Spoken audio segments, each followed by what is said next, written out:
it's to me. You asked what did I the biggest thing I walked away from all this is now what.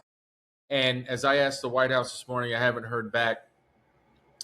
If you the president's Marco Rubio said they're running Venezuela by basically threat.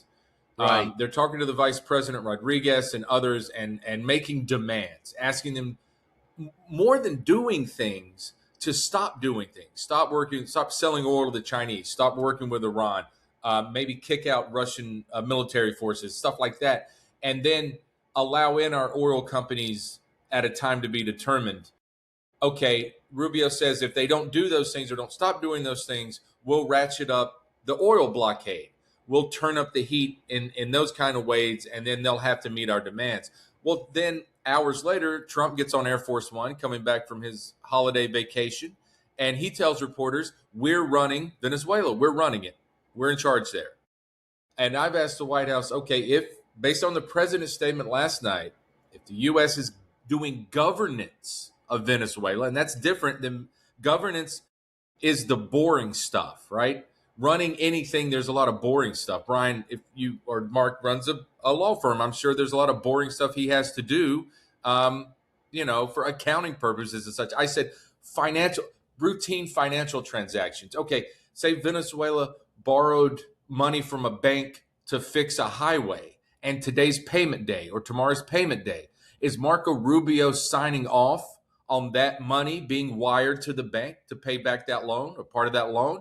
What about fixing potholes, picking up the trash, the boring stuff? I've asked the White House, point me to 2 or 3 things that U.S. officials have decided or signed off on if you are truly running the country, or is Vice President Rodriguez making those decisions? That's just one of 500 questions any of us have about this. There's no long-term strategy. That's the big takeaway here. They're not telling us what this looks like in 6 hours, 6 days, 6 weeks, or 6 months. It's just do what we say or else, but we don't know what the or else is. We also had President Trump last night on the plane kind of threatening Rodriguez, the vice president. Well, if she doesn't do exactly what we want, she'll suffer a fate worse than Maduro. Well, what does that mean? It seems like there's only one. Yeah, they'll kill him. Right. And that's we aren't sending choppers this time to snatch and grab. We'll just send some tomahawks to, snatch and grab. Yeah. Well, regime change, the old school regime change. So the question I have, there's so many questions that come from this. But first of all, it's not clear on a couple of things. He says we'll be selling oil to other countries, a lot of oil. We didn't even get into the J.R. Ewing part of it, but here's the quote. Well, we're in the oil business. We'll be selling large amounts of oil to other countries.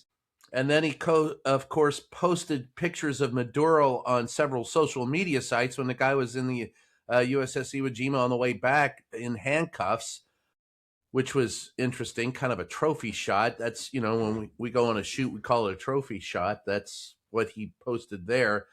He said he's not afraid of boots on the ground, but Rubio said we had none planned. It's still unclear as to whether we've been in touch with forces inside Venezuela, including Machado, the opposition who won the Nobel Peace Prize. So I don't know that Donald Trump will be too interested in talking to her because he's jealous he didn't get the Nobel Peace Prize. But it's really unclear as to what the path forward is with Venezuela, to your point. And now what?